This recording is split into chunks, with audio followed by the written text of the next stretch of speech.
আদিনা মসজিদ মুসলমানদের আছে, ছিল, থাকবে।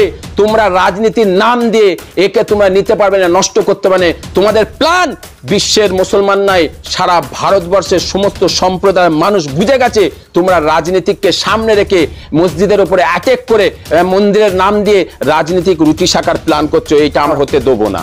এই অধিকারটা নিয়ে আসুন। হিরণময় গোস্বামী মহারাজ ওখানে আদিনা মন্দিরে এসেছে, ওখানে আমি ওনাকে ওখান থেকে বের করে দেবো।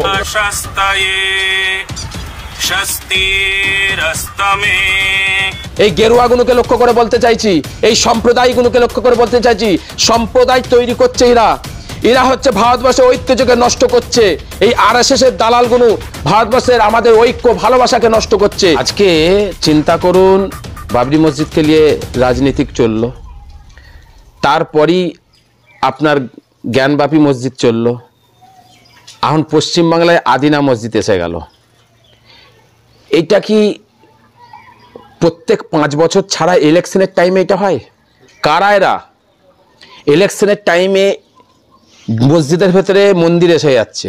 এই ধরনের কিছু মানুষ যারা সম্প্রীতিকে নষ্ট করে, একটা জিনিস মাথায় রেখে দেবেন, আমি পীরজাদা সৈয়দ নাজিমউদ্দিন ফুরফুরা দরবার শরীফ থেকে বলছি, এই বাংলার সম্প্রীতিকে নষ্ট তোমরা করতে পারবে না। এই দেখার আমি লক্ষ্য করে বলছি, এরা রাজনীতি করছে না, ভ্রাতৃত্বকে ঐক্য সম্মান ভালোবাসাকে নষ্ট করার জন্য একটা প্ল্যান তৈরি করেছে। এটা রাজনীতির রুটি শাখার প্ল্যান। পশ্চিমবাংলাকে কিভাবে একটা পশ্চিমবাংলাকে নষ্ট করা যায়, এই পশ্চিমবাংলাকে নষ্ট করার জন্য একটা চক্রান্ত চলছে। আপনি চিন্তা করে দেখুন, আমার পূর্বপুরুষ থেকে শুরু করে পশ্চিমবাংলার কোনো মানুষ আজ পর্যন্ত, আজকে চিন্তা করুন, পশ্চিমবাংলার কোনো মানুষ আজ পর্যন্ত এই আপনার আদিনা মসজিদে কথা বলেনি। এই বাইরে থেকে এসে সম্প্রীতিকে নষ্ট করার জন্য পশ্চিমবাংলায় ঢুকেছে।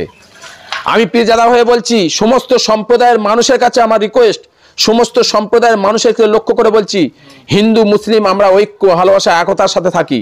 আমাদের এই বাংলাকে তোরা নষ্ট করতে পারবি নি। এদেরকে লক্ষ্য করছি, এই গেরুয়াগুলোকে লক্ষ্য করে বলতে চাইছি, এই সম্প্রদায়গুলোকে লক্ষ্য করে বলতে চাইছি, সম্প্রদায় তৈরি করছে এরা হচ্ছে ভারতবর্ষের ঐতিহ্যকে নষ্ট করছে। এই আরএসএসের দালালগুলো ভারতবর্ষের আমাদের ঐক্য ভালোবাসাকে নষ্ট করছে। এই যখন সারা ভারতবর্ষের বিভিন্ন জেলায় রাজ্যে পারেনি এই পশ্চিমবাংলাকে কিভাবে নষ্ট করা যায়, এই একটা প্ল্যান চক্রান্ত চলছে।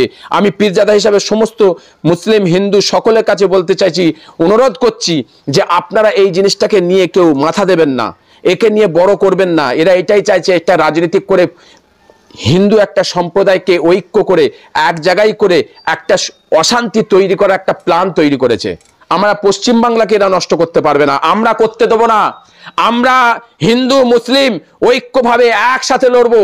এই ধরনের পাপিচারগুলোকে, এই ধরনের অত্যাচার নির্যাতন করছে এরা, এক ধরনের দেশের ক্ষতি, এরা হচ্ছে ভয়ানক ক্ষতি করছে। এদের বিরুদ্ধে আমরা লড়বো, এদের বিরুদ্ধে আমরা আন্দোলন করব, এদের বিরুদ্ধে আমরা রাস্তায় নামবো।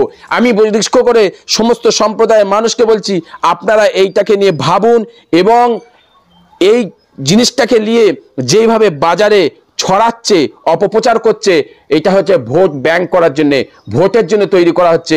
একটা মানে হিন্দু সম্প্রদায়ের ভাইদের ভোটকে এক জায়গায় করার জন্য এই মসজিদকে লক্ষ্য করে, এতদিন বাবরি মসজিদকে লক্ষ্য করে করেছিল, জ্ঞানবাপী মসজিদকে লক্ষ্য করে তারা করছে।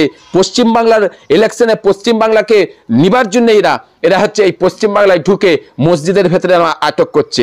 যে আমরা মানে হিন্দু সম্প্রদায়ের একজন মানে যাকে বলা হয় মহান দেবতা রামকে আমরা সম্মান করি এবং সবাই সম্মান করে, এই রামকে নিয়ে, শিবকে নিয়ে এই ধরনের মানে যারা আছে এই আরএসএস এর দালাল, এরা হচ্ছে নষ্ট করে দিচ্ছে। এই শিবের ওপর, শিব একটা দেবতা, তার নামকে বদনাম করছে, রাম একটা দেবতা, তার নামকে বদনাম করছে। এরা এরম ধরনের মসজিদের ভেতরে ঢুকে, আজকে চিন্তা করুন, কোন মুসলিম আজ পর্যন্ত কোন মুসলিম কোন মন্দিরে গিয়ে এই ধরনের কাজ করছে যেই ধরনের এরা করছে? কোন মুসলমানকে দেখাতে পারবেন? কোন মন্দিরে গিয়ে বলেছে যে এর ভেতরে মসজিদ আছে? দেখাতে পারবেন? কোনোদিন দেখাতে পারবেন না। এটা চ্যালেঞ্জ রইল। আমি এদের কাছে চান যে আমার এইটা সব জায়গায় সোশ্যাল মিডিয়ায় ছাড়ান, এদের কাছে পৌঁছান আমার এই বার্তাটা, যে তোমরা রামের নাম দিয়ে কেন রামকে বদনাম করছো, কেন তোমরা পবিত্র নামকে নষ্ট করছো, কেন তোমরা শিবের পবিত্র নামকে নষ্ট করছো, বদনাম করছো সারা বিশ্বে। আমি হিন্দু সম্প্রদায়কে লক্ষ্য করে বলতেছি, আপনারা প্রতিবাদ করুন, আপনারা রাস্তায় নামুন, আপনাদের প্রয়োজন দরকার। দেশের শান্তিকে নষ্ট করছে এরা, ভারতবর্ষের ঐক্যকে নষ্ট করছে এরা, এদের বিরুদ্ধে নাবা দরকার। এবং আমি প্রতিবাদ জানাই, ধিক্কার জানাই, এই ধরনের সাধু সন্ন্যাসীদের ধিক্কার জানাচ্ছি। এরকম একটা শান্তি সম্প্রদায়কে নষ্ট করছে, ঐক্য ভালোবাসা একতাকে নষ্ট করছে, এদের কাছে ধিক্কার জানাচ্ছি। আমি ধিক্কার জানাচ্ছি ফুরফুরা দরবার শরীফ, আমি পীরজাদা হিসাবে আমি এদের উপরে ধিক্কার জানাচ্ছি।